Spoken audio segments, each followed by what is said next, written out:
Well, about 3 days ago, I came out to one of my favorite fishing holes. Thought I was going to do a little bit of fishing. When I got here, this is what I saw. At first, when I pulled up, I thought that maybe there were a whole bunch of sandbags. I noticed that the water was really low, and I thought maybe people had dropped sandbags and different kinds of fish habitat, and the water had begun to get low enough where they were being exposed. And as I got a little bit closer, that is not at all what it was. Hundreds of dead fish up and down the banks of this little lake. And as many as there are right now, there were way more 3 days ago when I first came out here. It looks like most of these fish are buffalo. Then there are also quite a few paddlefish, or what a lot of folks around here call spoonbill. Just hundreds and hundreds of dead fish. And it was pretty fresh then. I think some of these fish now are beginning to rot pretty badly. It's a little smelly, but when I first came out here, it wasn't that bad. It smelled a little fishy. A lot of the fish were still pretty much intact. So as you can see, these are some big fish. That's about the average size of these. Probably, I think these are buffalo that are washed up. All of these paddlefish, you'll see their body, but you won't see their head because their head has this big rostrum attached to it, and that kind of weights them down some. So their head is usually kind of aimed down in the water. These are interesting fish. These paddlefish, or these spoonbill, they are actually fairly closely related to a sturgeon. They are ancient fish.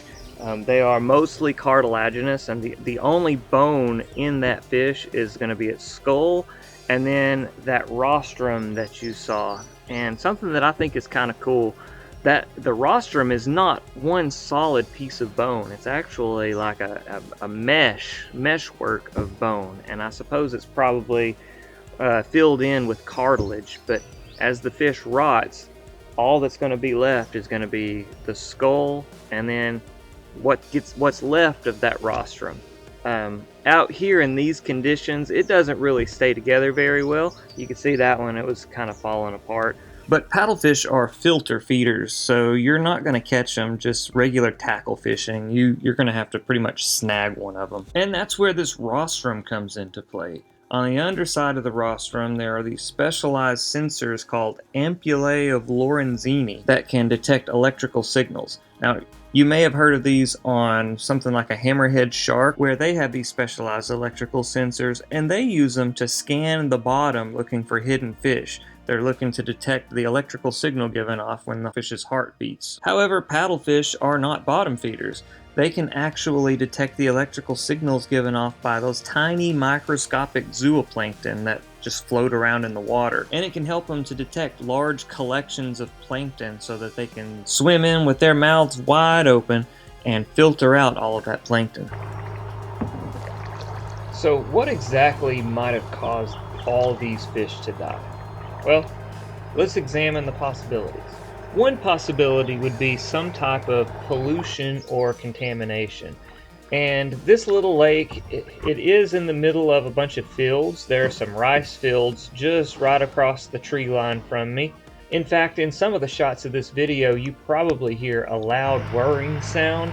That is where they are pumping water into the rice fields. And I'm not sure if that water is being pumped up out of the ground, if it's being pumped out of the river nearby, or it's right across the road from this lake, and that may be one of the reasons why the lake is so low.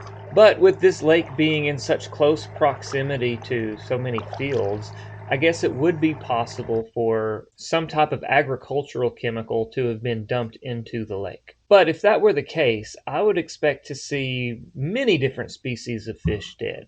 And all we're seeing are these large-bodied buffalo and paddlefish. Another, probably more likely option is oxygen deprivation in the water. This area in Arkansas has been in extreme drought conditions. I'm out here in the middle of the channel, and this water is, let's see, I'm in the mud right there.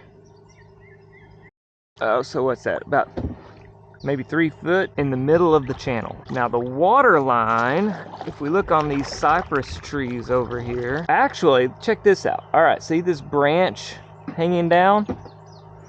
That's got a little fishing line on it, a branch line. And you can see that hook is 2 feet out of the water. And generally, that hook would be down deep enough in the water for a catfish. That's how low this thing has gotten. Furthermore, it's been awfully hot here lately. The temperatures for the last several days have reached up into the 90s. So we have shallow water that is heating up quite a bit, and that's going to do a couple of things. First of all, oxygen does not dissolve very well in hot water. You've probably noticed this if you've ever opened up a hot soda. It fizzes a lot more than when you open a cold soda. Oxygen dissolves better in water when the water is cold. So as this lake water is heating up, it's losing oxygen back into the atmosphere.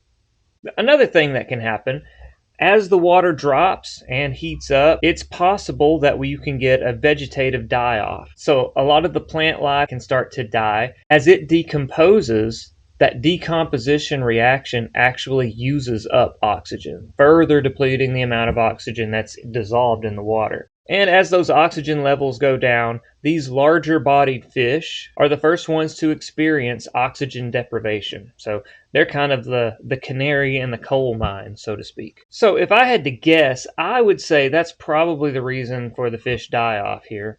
I don't think there's any kind of contamination in the water that would make the fish dangerous to eat, any more so than any other lake in the area. But I've still decided I'm not going to be fishing here today, and probably not until we get a few good rains and possibly even a flood that brings water from the Black River back into this lake to kind of cleanse it out a little bit. I feel a little bit icky just paddling around in my kayak in this water. I can't imagine what kind of bacterial life is growing in this thing. Well, my kayak has begun taking on a decent bit of water. It's not like it's going to sink or anything, but it's getting a little squirrely on me. Kind of tough to navigate. So I'm going to see, I was looking for a spot along the bank that I could get up on.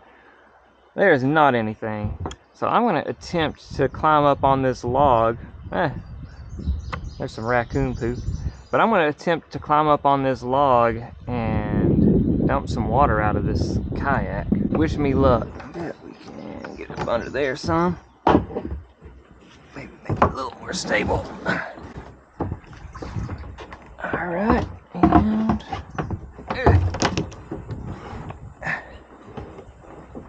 Alright, I'm up. Now, to figure out how to get some water out of this thing without it floating off. Boy, wouldn't that be a disaster. Alright, let's pull this plug. I think what I want to try to do is pull it up and over this log.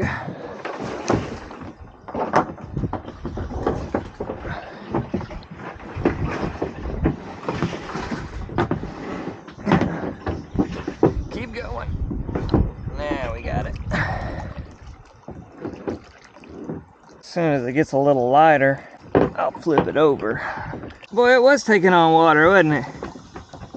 No wonder. It got to the point where it was a little hard to steer. Let's see if I can get this up a little higher.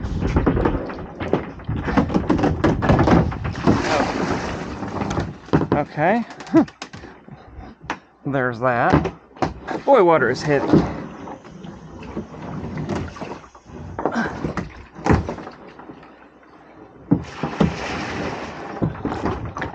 That's still quite a bit of water in there. Let's try this again.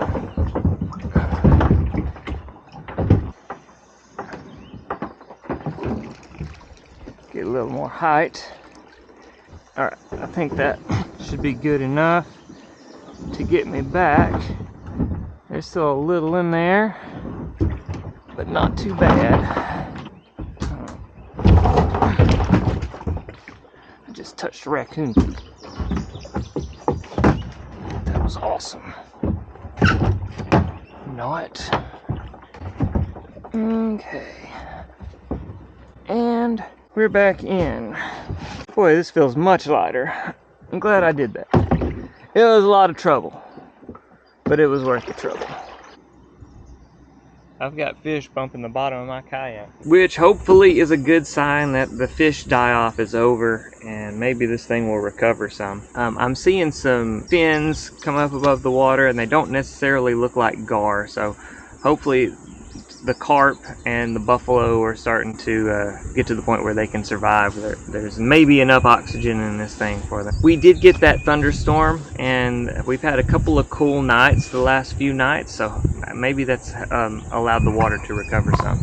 But since we've reached this end of the lake and my kayak appears to be taking on a little water, I'm gonna have to take a look at that. But we're gonna call this the end of our exploration.